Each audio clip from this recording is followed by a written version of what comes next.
What's the future of content design and UX writing and AI? Join me today as I speak with a director of design at Expedia about the future of these two disciplines and how we can adapt as UX writers and content designers to generative artificial intelligence.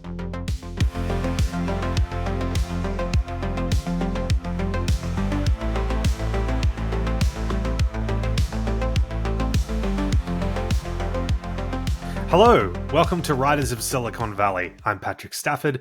I'm the CEO of the UX Content Collective, and I'm back. Welcome back if you're an old listener. Welcome if you're a new listener. This is my podcast, Writers of Silicon Valley, in which I interview UX writers, content designers, and anyone working in content strategy related roles in technology. And I had this podcast for a while and then stopped a few years ago. And I stopped because I felt like there were some other podcasts coming online and they were doing a really good job of speaking with people. And I felt that, well, number one, I was just a bit burnt out. And number two, I felt that a lot of those conversations were doing things that sort of took over from my podcast. And so I felt like it was a good period to stop. But now I feel like the industry has changed so much, and so much has happened in content design and UX writing, not just with AI, but also just with the layoffs and the way the tech industry has changed. And I'm really excited to have these conversations again. I think the discipline's changing in a way that it hasn't in quite a while. And it's both a scary time because we need to adapt and we need to learn new skills. We also need to brush up on some old skills. But also, it's incredibly exciting. There's a lot of opportunities, and I have lined up a series of interviews that I think are really exciting and show a way forward for content designers and UX writers to survive and thrive in the industry. So I'm really excited about that. And I'm really excited about the discussion in this episode. So in this episode, I speak with Chelsea Larsson, who she was formerly the director of content design at Zendesk.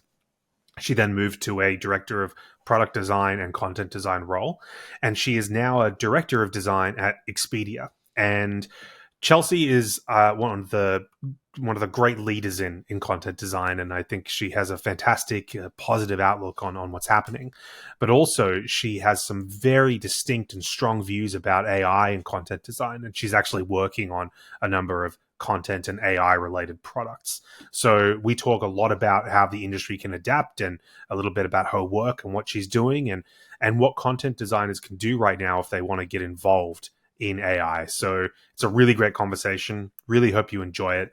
And don't want to keep you too long, but I do want to remind folks that when I did have the podcast last time, I did offer a discount code for taking the Fundamentals of UX Writing course at UX Content Collective.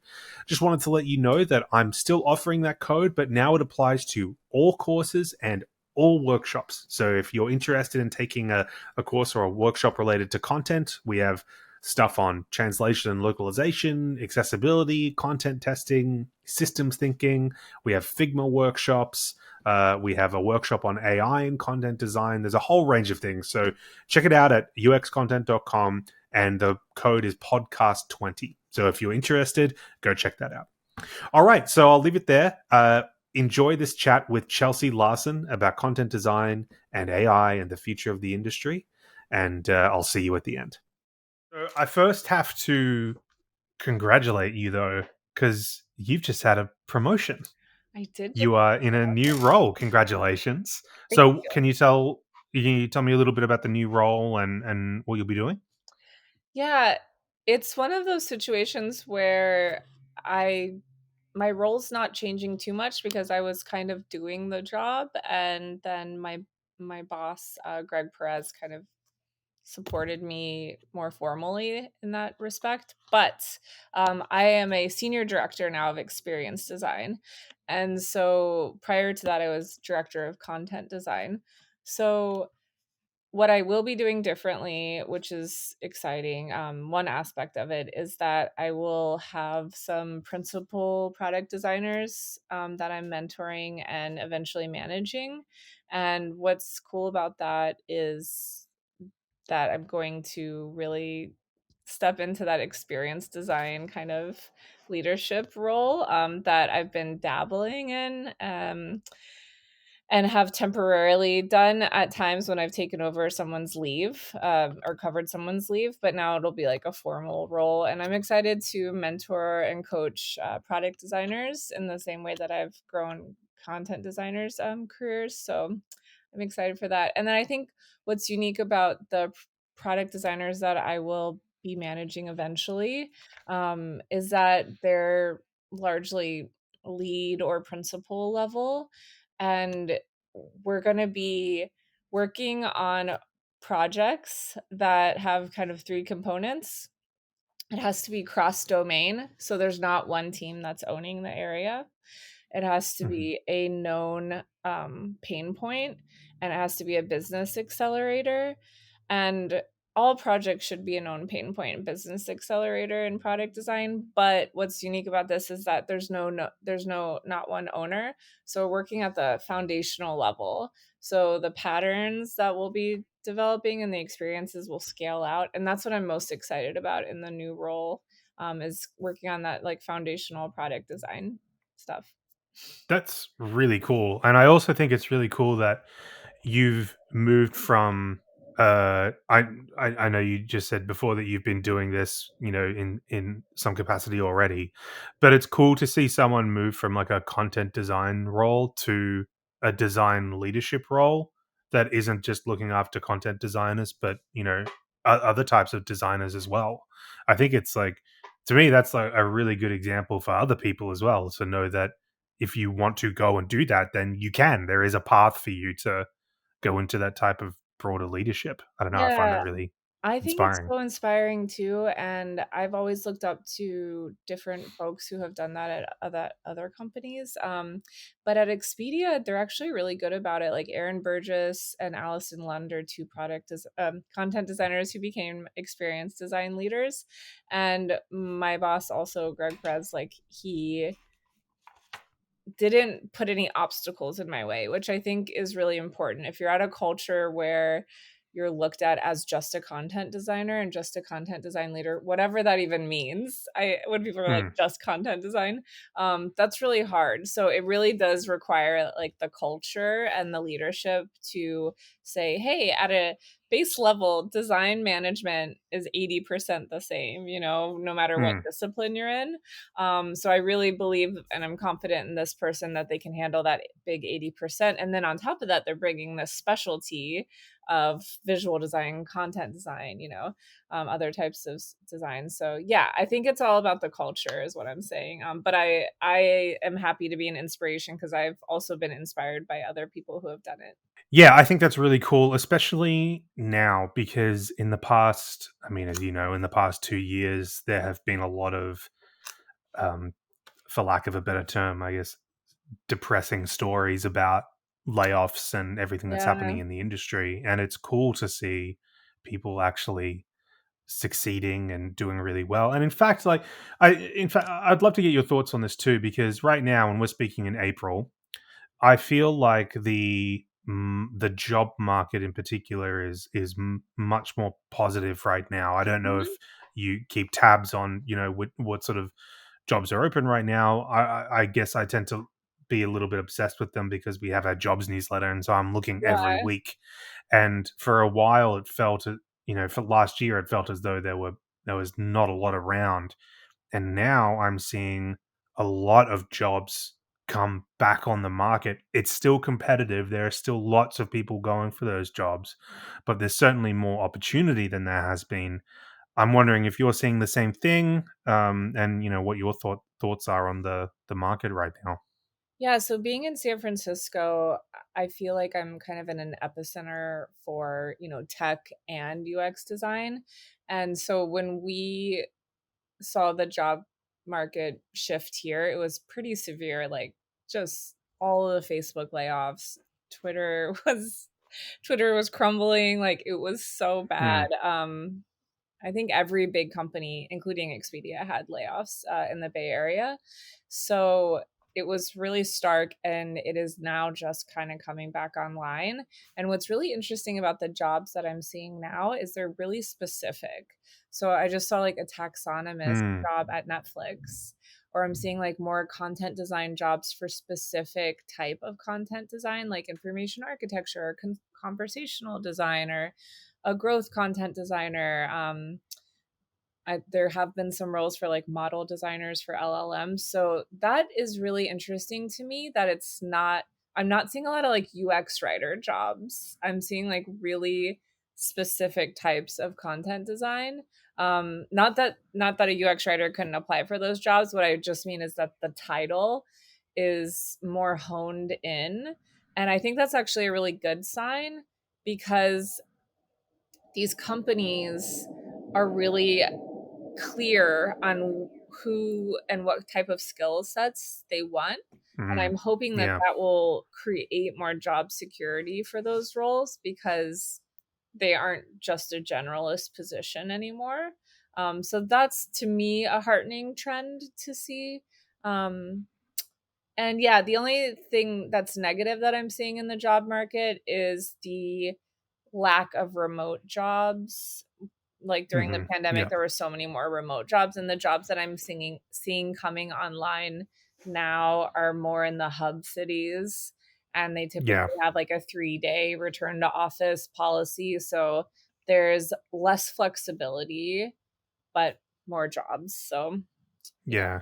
Yeah. The specialization part's really interesting because there have been some job titles where I look at it and I kind of had to go to sort of do a double take and be like, okay, that's very specific. I'm thinking specifically of there was a Figma job advertised for believe the title was UX writer, but it was for billing Oh, the and monetization and job. and pricing. Yes, Yeah, I yeah, actually know someone who's on my old team at Zendesk, and I'm like, they're perfect for that job because they have done growth and monetization content design work for years. And so yeah. I think Cool. it's like it's really cool to see these faceted roles because if you do have that experience like that, you really stand out in the candidate pool then. So that's kind of cool. Yeah, I think it's great. And also in the job descriptions as well, what I really like is the raising of standards. So you're seeing things like, you should have some knowledge in Figma, you should have some knowledge in accessibility or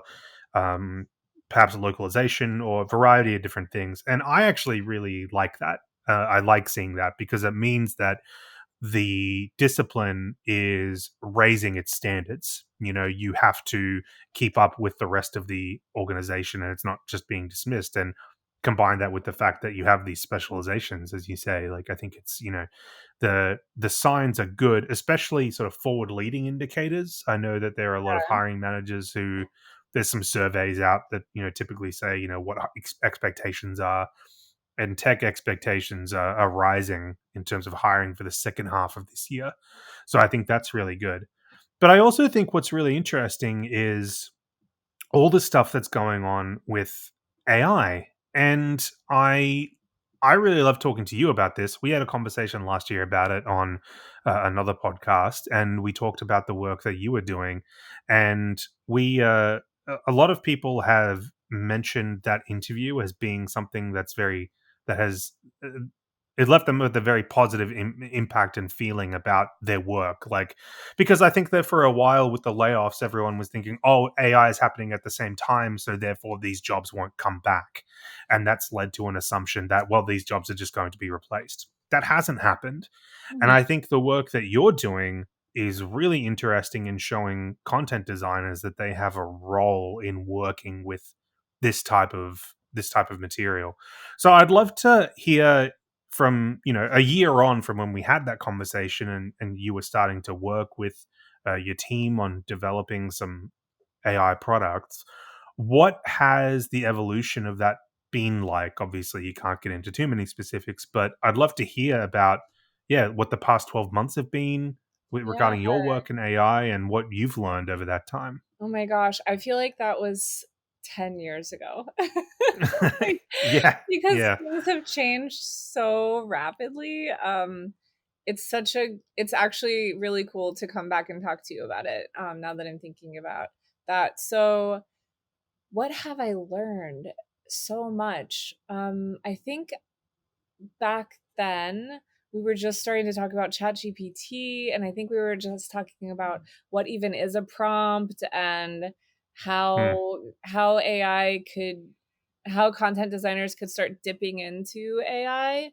And my understanding at that point was more around how the content designers can use LLMs to help speed up their process and how they can kind of advise on Gen AI features. Now that I've been working, and I'm still not, I mean, I'm still at the tip of the iceberg. So I'm no expert at all. And I don't want people to think that I am. I'm learning along with everyone. But what I have learned is how integral content designers are to the output and the quality of the output in these models. And also how important you can be to the actual model behavior itself if you can get involved in the actual LLM behavioral defining the behavior.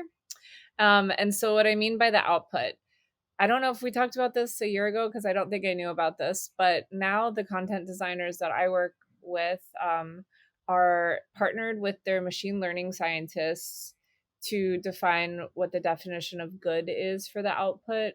So if we did talk about this, fine. I don't think we did though, but what do you want your LLM output to be? So if you're creating a travel guide, for instance, you as a content designer can create that perfect travel guide, and you can create training sets to train the model to see the patterns in those travel guides and to produce a similar output. You are the content expert in that, and so it is your job to bring your expertise on structure, information hierarchy, clear communication, tone of voice, all of the stuff that we do well into that training experience. I've also seen content designers be really critical to the actual kind of data architecture side of things. So, what data are we bringing in to train the model, or even to just like fine tune a model? Um, uh, what How are we classifying that data?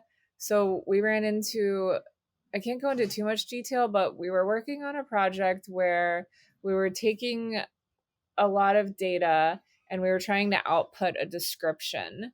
And the way that the data was categorized, it was outputting really awkward descriptions. So, what we had to do is we had to kind of create an intermediary layer. And when I say we, I'm talking about a content strategist, a machine learning person, a content designer, which is different than a content strategist at Expedia, and a product person. Had to create this intermediary layer where there is a natural language generation layer where it's taking that data, it was creating categories, it was generating categories, and then it was using those categories to then feed into ChatGPT to create descriptions. Because when we went from the raw data to the description, it was really not working. And the Hmm. content designer in that role had to actually map out what those categories would be for the NLG layer. Um, so that's something I didn't think content designers would be involved in a year ago. Yeah. And it's just like, I feel like we're peeling back the onion and we're getting like closer and closer and closer to the center of just what even is content, and then content modeling. um, what is the difference between data and content outputs? Like, we're getting involved in that entire journey now, where we really were only on the output side of things for a very long time. So I think I'm rambling, but I've learned a lot No, this is about that. this is fantastic. And so one of the things that really struck me in our conversation last year was you said that content designers can't be afraid to get technical when it comes to AI. Yes. But the good part about that is that the technical parts of the model are things we're very comfortable with, working with language and understanding what good output versus bad output and so on is. Yes. And what's been really encouraging to me over the past year is we've seen the first wave of like AI integration was really like, oh, let's put a wrapper around GPT and stick it in our product. Right. And people kind of discovered quickly that doesn't really have any connection to any sort of use case or what customers actually want. What they want is something very specific to the product that you're creating. And that means that content designers have such an integral role to play, as you just pointed out, because you do have product knowledge, you understand what customers want to see. One thing that's been really interesting to me, because in at the at UXCC we've been building our own model for in-course search, and we've been training it on our course data. And what's been interesting to me is you do that, and you sort of experiment as you go along, right? So we took the course data and we just stuck it in the model, and we thought, okay, we'll just see what happens. And then you get answers, and then you go, okay, that's not really exactly what we want. Let's chunk it up. Instead of larger documents, we'll have a lot of smaller documents, and then you track it again. And then we'll go, okay, well, what happens if we put it in Markdown and we put Mhm. metadata with it and Q&As and summaries to help it sort of pinpoint, what the answers should be. And you can begin to track how much better the output is over time. And it's just so encouraging to me that there are companies like Expedia where you have content designers doing this, but I know of a number of different content designers now who have moved from the work that they were doing onto working with these models. And some people are even calling them model designers, and it's still Right. very much related to content, not necessarily you know um uh engineering or anything like that. It's very much a content role. So I don't know, I just think it's a very exciting time because there's so much opportunity now, and we're learning so much about what works and what doesn't. It's great. Yeah, absolutely. And I think the other thing that is really exciting is that because content designers are content experts, they can really get involved in the kind of product strategy side of things for AI features.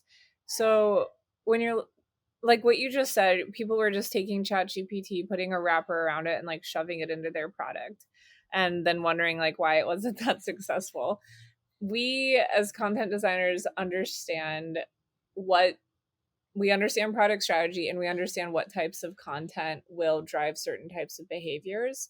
And so when we're thinking about like, does AI make sense in this product strategy? We can actually look at the types of content problems where AI can help unlock the team. So it's like text generation, summarization, personalization, categorization, like workflow automation. There's like chatbot assistance. We think in content.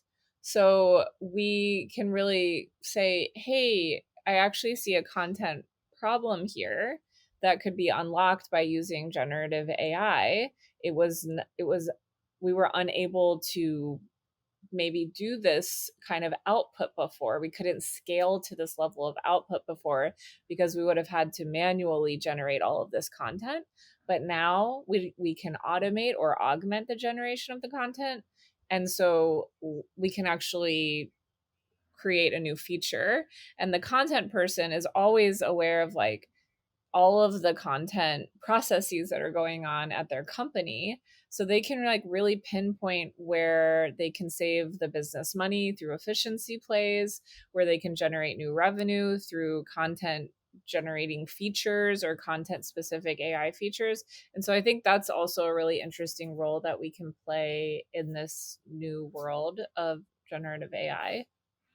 Yeah, I think it's really exciting, and I think there was this initial wave of fear that generative AI was going to replace the work that UX writers do or content designers do in terms of like writing strings and stuff.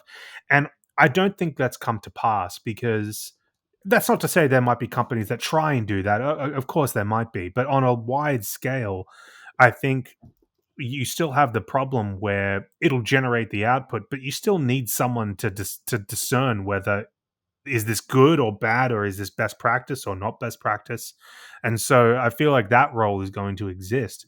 But I I I think that content designers have this great opportunity to get involved in the type of work that you're describing. And one of the things we talk about in our AI workshop is if anyone in your company is working on this, try and identify them and just like try and get involved, even if it's just reviewing the data that it's being trained on or Yeah. structuring it in a different way and just helping, just try and get involved as much as possible.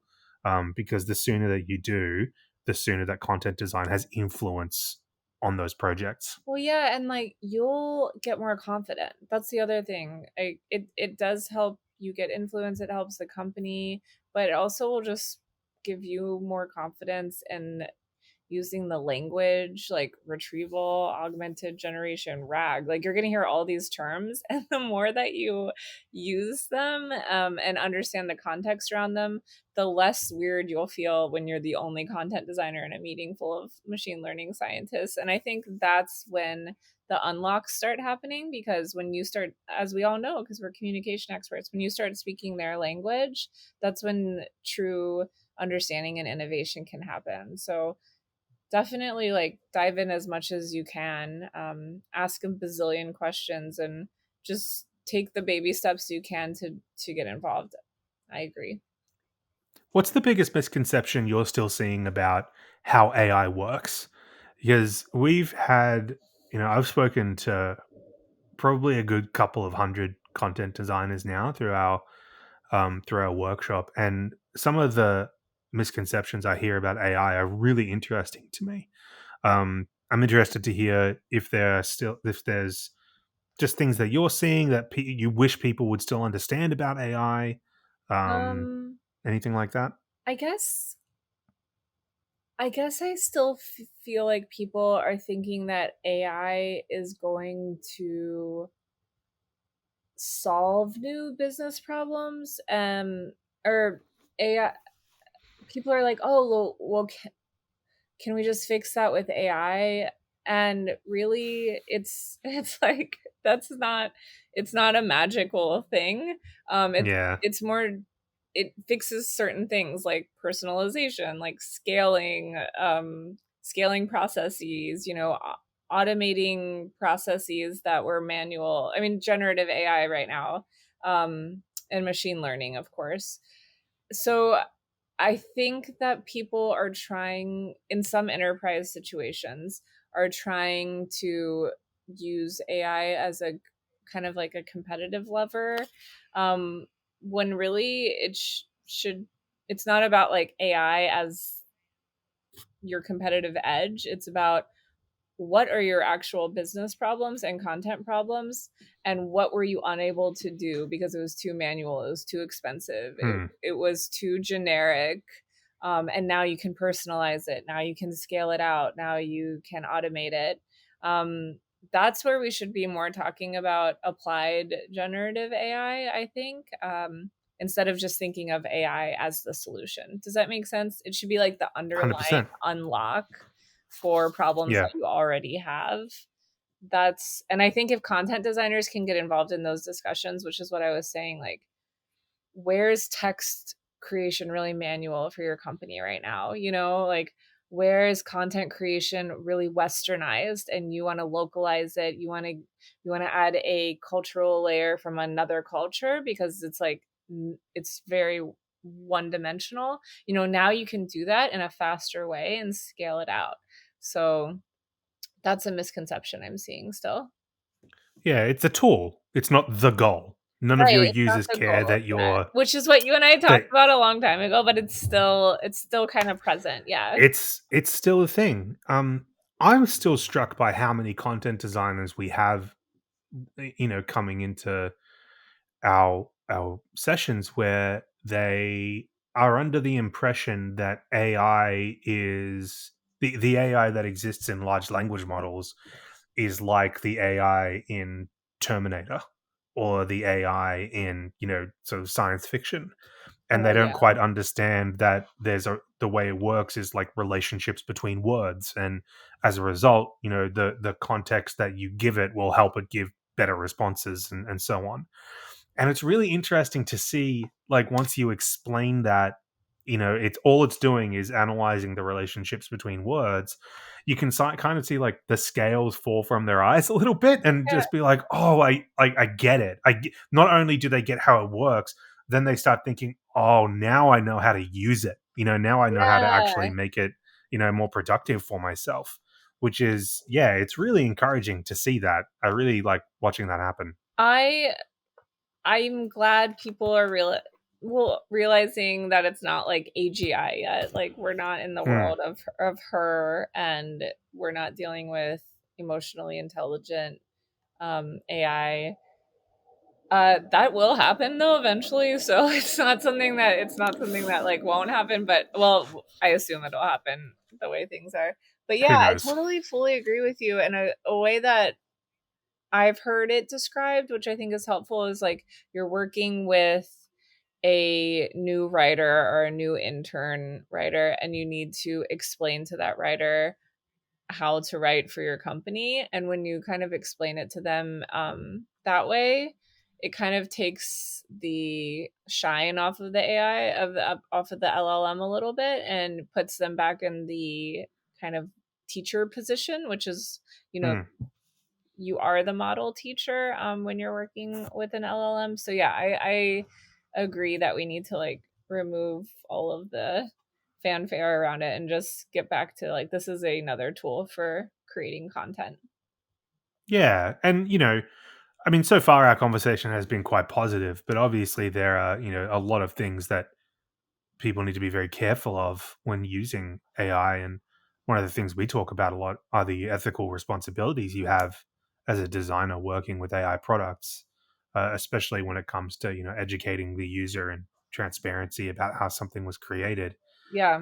I think I just saw you post something on LinkedIn about Did this, you see? about, ethics. Yeah. I think I was browsing before and it Okay, just sort of came so up. I'll just tell people I want to make sure that I want to verify that this is a real news story and not just somebody on the internet. But what I saw was that a a real human parent who has a child with special needs was, I think, looking for funding or looking for information around a public program to help them with their child, and Hmm.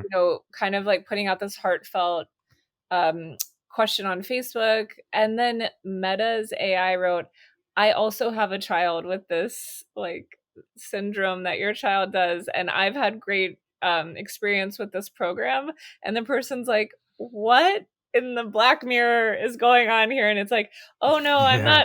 I'm not being sinister. And it's that really struck me as so ick.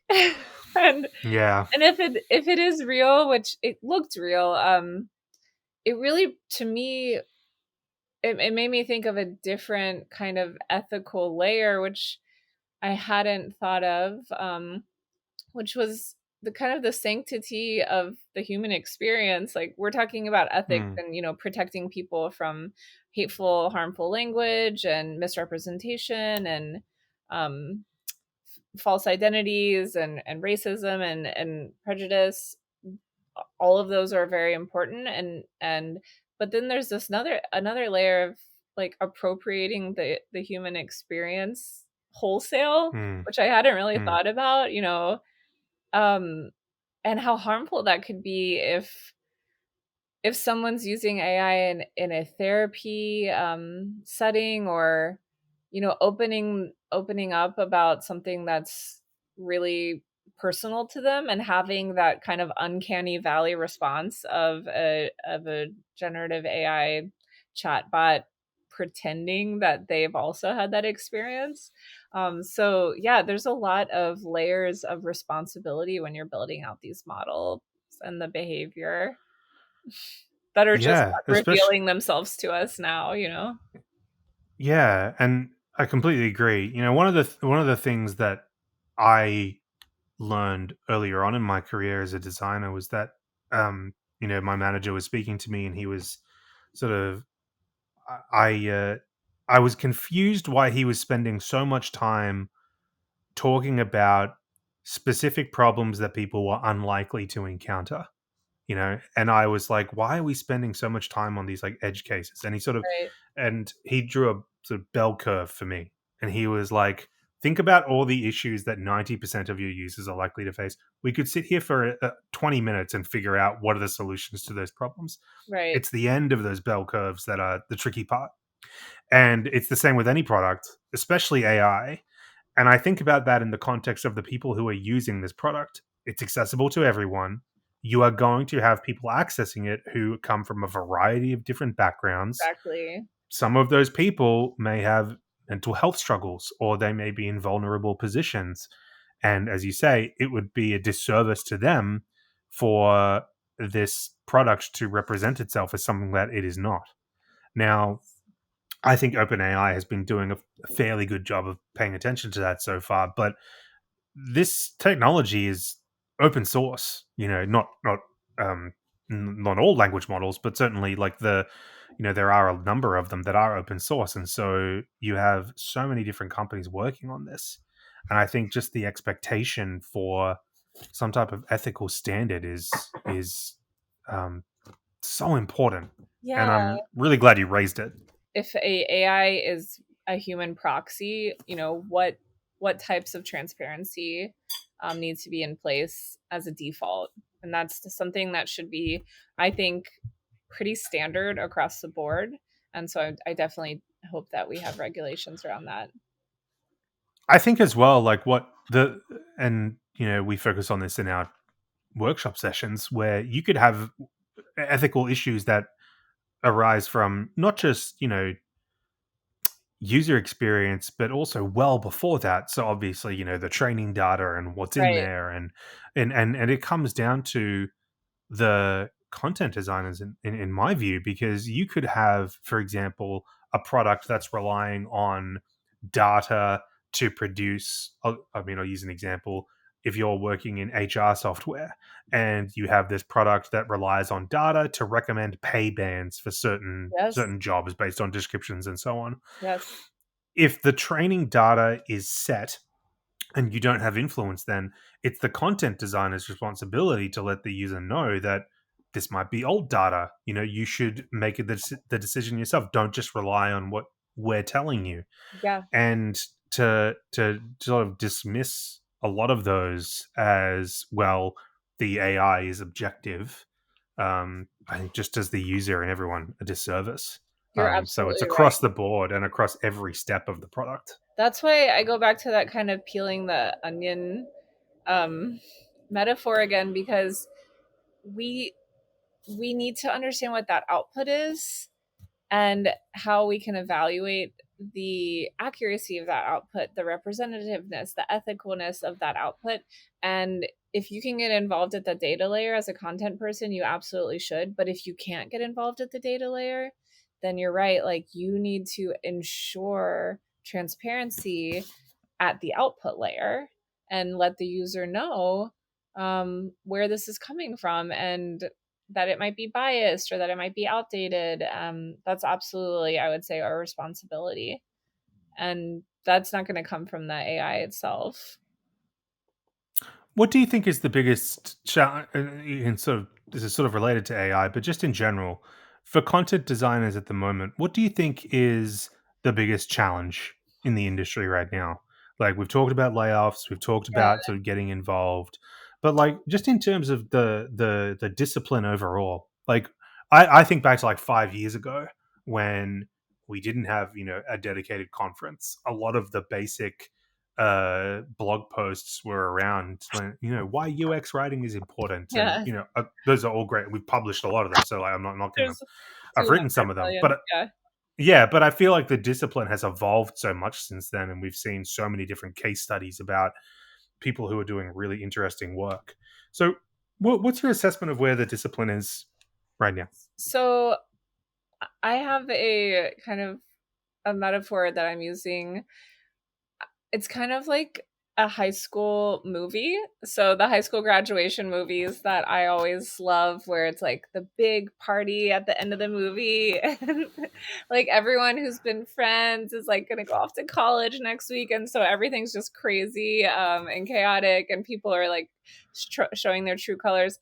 I think we're kind of at that party right now, And Okay. some people are trying to hold on to like the old content design community that we're all just these writers and generalists, and we're like helping each other define our value, and we're carving out this profession together. And that those days I think are kind of behind us, and we need to move on to you're going to your college, I'm going to New York to study art, like wherever you're going at the end of that high school party, because like I just said, in the job market, these roles are becoming more specialized. And if you're going to stay as like, oh, I'm a generalist content designer, I don't know what that means anymore. And I'm not Hmm. sure what that's going to mean 5 years from now. And my worry for people who are clinging on or holding on to that image or that professional image of themselves is that they will get kind of lost in the shuffle when what companies are really identifying is needs for like taxonomist, information architect, UX brand writer, UX monetization writer, model designer, these more specific roles. So that's where I feel like we are in the industry and where we're challenged to kind of like choose a path and double down on like what your specific skill is. That's really interesting. So, if anything, then it's almost like the some of the things you just described then would have been traditionally thought of as like content strategy. Yeah. So, do you think it's maybe reverting back to that, where it's more of like a content strategy, sort of broader discipline, rather than Well, sort of content design specific? and like I could be wrong, but I think that content people are going to need to be more strategic on the whole because the actual act of writing is going to be augmented and automated in certain ways. And so for us to maintain our relevance, we do need to lean more on into those strategy roles. However, I don't think it's like the old content strategy of I'm going to make you a big old content strategy deck and like your team's going to follow it and execute it. What I just mean is what is your content strategy for this experience? This needs to align with the product strategy. This includes like the information design, the information architecture, and at the end, not at the end of it, but a small part of that is going to be the UX writing. But with AI, I do think a lot of the UX writing is going to be augmented and automated. So I do think that content people are going to need to lean more into that like communication strategy and information design skill set that they have. I don't know if that answers Yeah, your question. it definitely no. It definitely touches on what you know what I'm trying to get at, which is like, what do content designers need to prepare for this type of shift that you're describing? So, I have this. I don't know if it's a good sort of idea or concept about what's happening, similar to what you're describing, and that the actual UX writing becomes less a part of it. But I just think more that the concepts that we work on are going to get much more complex, and so Yeah, you need to think about things in terms of systems yeah, and structure versus like individual strings. So if exactly. like it in the future, I don't know if this will happen, but like in 5 years, are all user interface strings completely personalized? If so, who organizes that? Who documents Exactly. that? Who maintains that? I don't know if that's going to happen, but it's more so that I feel like UX is moving towards that type of systems based infrastructure. Yeah, like you So might not system even be design thinking. writing the strings, like at the end of the day. Like you Yeah. might just be Yeah. creating the frameworks to direct the generation of the strings. And so Yeah. like, you absolutely need to continue with your writer your writing skills and still carry the brand voice and tone forward. But yeah, I agree. Like it's going to be much more about the systems and the configuration. And I just go back to like at the end of the day, we're all, information designers, and what is the sequence of information? What is the hierarchy on a page? What is the hierarchy on not a page, on a voice user interface? How is the information going to flow so that this conversation with the product makes sense in whatever form the conversation is taking place? Hmm. That's what a content designer is at their core. They're guiding somebody through an experience through language design, and that is going to evolve now into different forms. But I'm not afraid about that. I just do think if you're going to hold on to no, I'm a product writer. I write strings in docs. That's going to be less and less necessary for the company. So I would encourage Hmm. people to not hold on to that part of their job as tightly at this time. I mean, people, when you think, I don't know who said this, but like when you think of your job as an identity, then you're a little bit in trouble. Yeah, And exactly. so you need to be able to adapt, and it's all the thing, and the skills that we're talking about here, these aren't new skills. Things No, like information architecture they're and the skills you've taxonomy always and had. Yeah. yeah, yeah. So it's not like there's completely new. I mean, AI probably has a little bit more technical stuff to it that you could stand to learn. But yeah, all the stuff you're talking about is, yeah, classic content, knowledge that was written about 30 years ago, 20 years ago. So it's not like It is we're sort of kind of starting from going. scratch here. Yeah, I think you're right in a way that we are going a little bit full circle back to those, whatever that O'Reilly polar bear book is. I Hmm. don't know if you know that old. Information architecture Yeah, for the web. exactly. It's like Yeah, you're coming full yeah. circle, but it's like the 2.0 version of that now. And then we'll probably go back, and as long as you remember that your job is to use language, information design to make it easier for someone to navigate an experience, and you're okay with doing that in whatever format is needed for your business and for the experience itself, you'll be fine. But just Mm, like you said, you have to adapt um, to the experience's needs. And right yeah. now, UX writing is going to be less of a need, I would say. I'm I gonna get hate mail for that.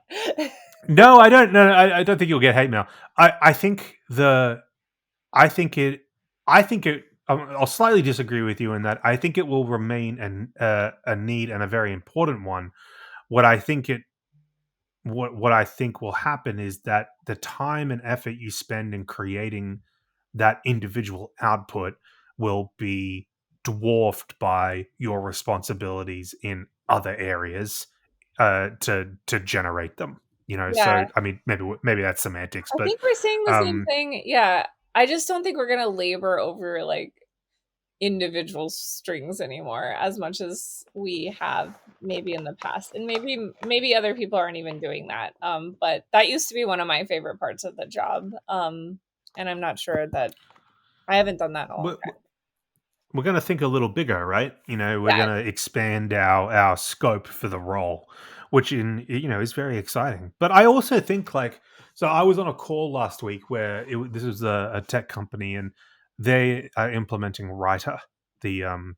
AI sort of enterprise AI system, and at the same time, they contacted us because like our teams still need like UX writing knowledge. So we need you to teach them like the fundamentals before they can even use these tools. So as you said, like all the fundamental skills will be That's there and so you're required. hitting on something that's kind of a funny chicken and egg situation. I have been trying to figure this out too. So I'm sitting here saying, "Oh, you're not going to need to spend that much time on UX writing because you are the writing expert and you can train models to do a lot of the output for you, and then you can evaluate it because you're an expert."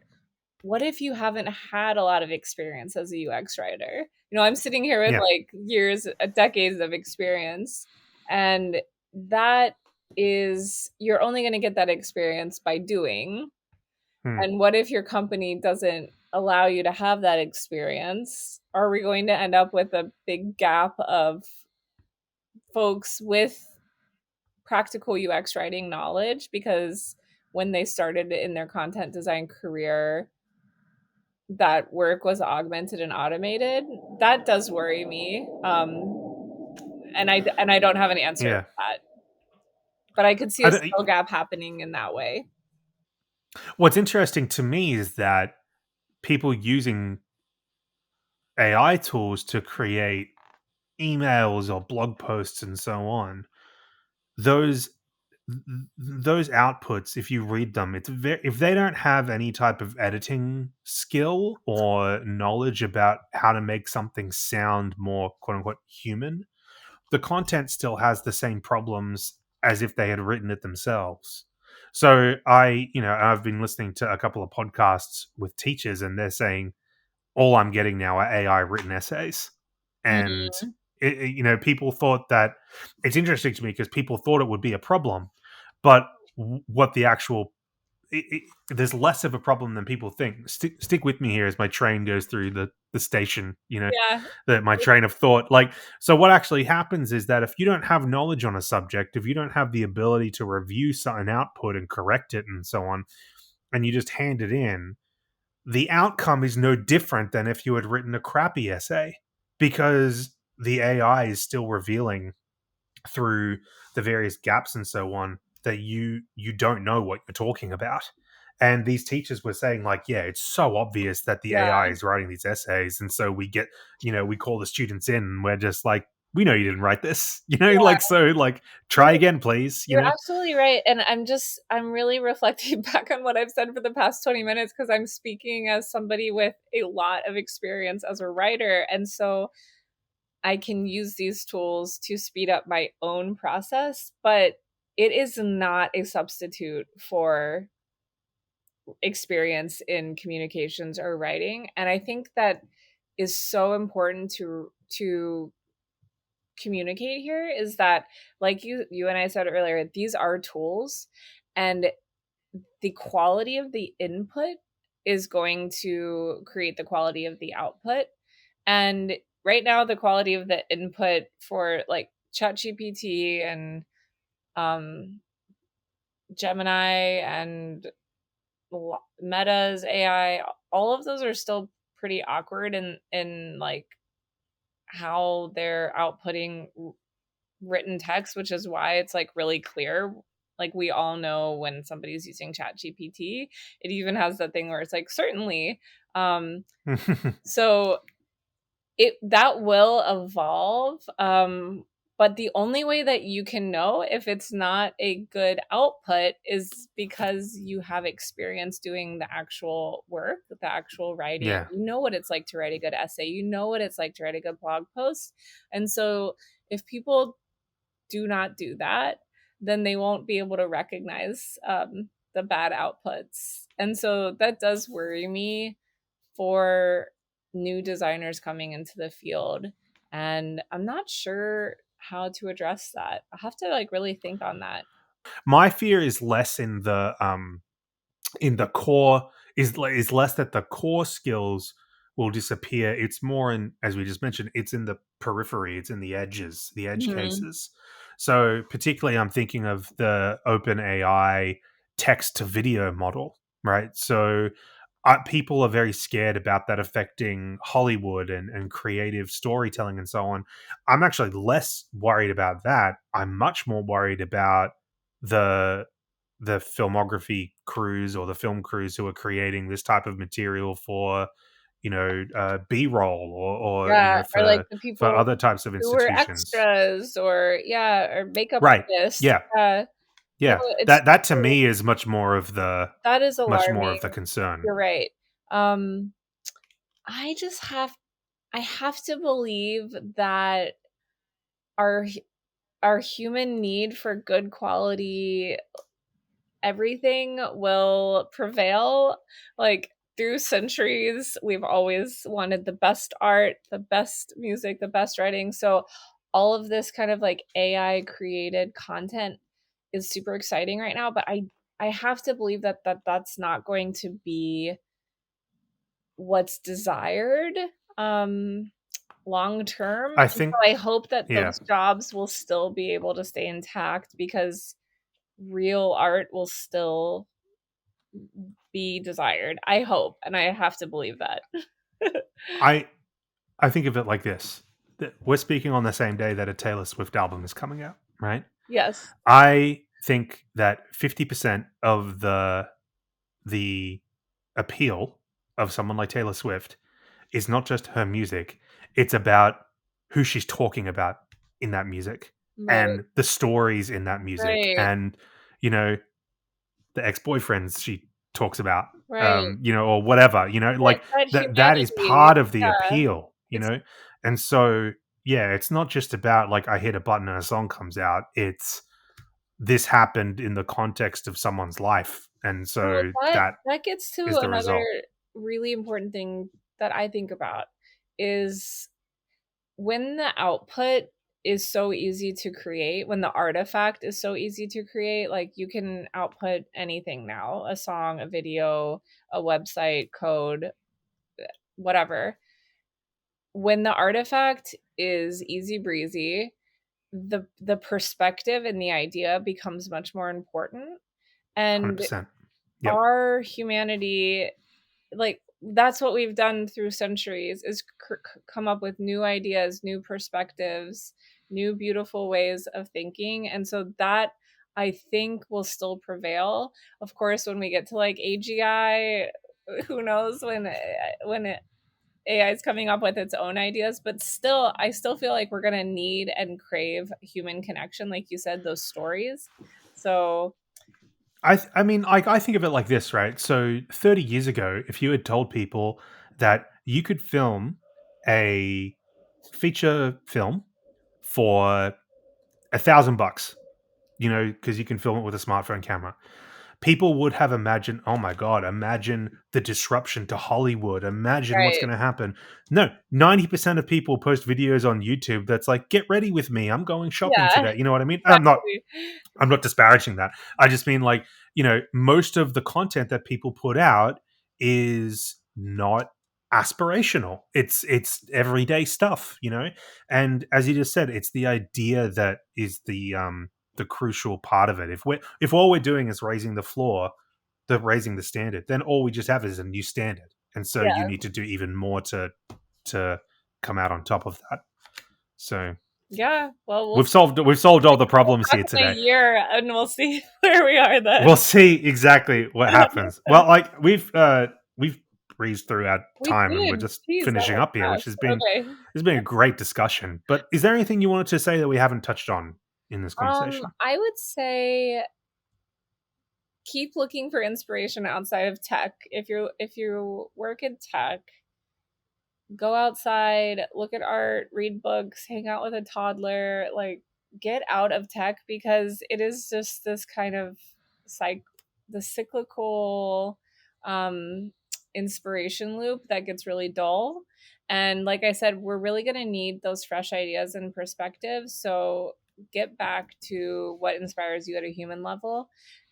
Conversely, I would also encourage content designers to learn Python. I'm taking a Python class right now, taught by a witch in Seattle named Megan Trainer. This is all true. She's incredible. Okay. She believes that computing is a contemporary form of incantations. It is a fascinating class, but I didn't realize how beautiful Python is, and it has its own Mm. error message. It's almost like a content designer decided to create code. It's so cool. It's much So, clearer than something like so JavaScript, so I've found. clear. Yeah, exactly. And then I love the fact that there's Pythonic ways of doing things, which is like a really elegant written way of doing things. So dabble with Python if you want to. I think it is another way to expand our language expertise. And then I'll be I have a newsletter, Smallish Book. I'll plug that. It's kind of on pause right now, but we're bringing it back, and that's about it. Awesome. Chelsea, this has been fantastic. thank you for Yeah. talking Thanks to me. again. It's always I a think people pleasure will to hang really out. gain a lot from this. So, as you just said, we'll have to speak again in a year Yeah, again we'll see. and see what's changed. We'll All both right. be like robots by then, so we'll see. Hopefully not. All right. Yes. Thank you. All right. That's the podcast for today. I really hope you enjoyed the chat with Chelsea Larson.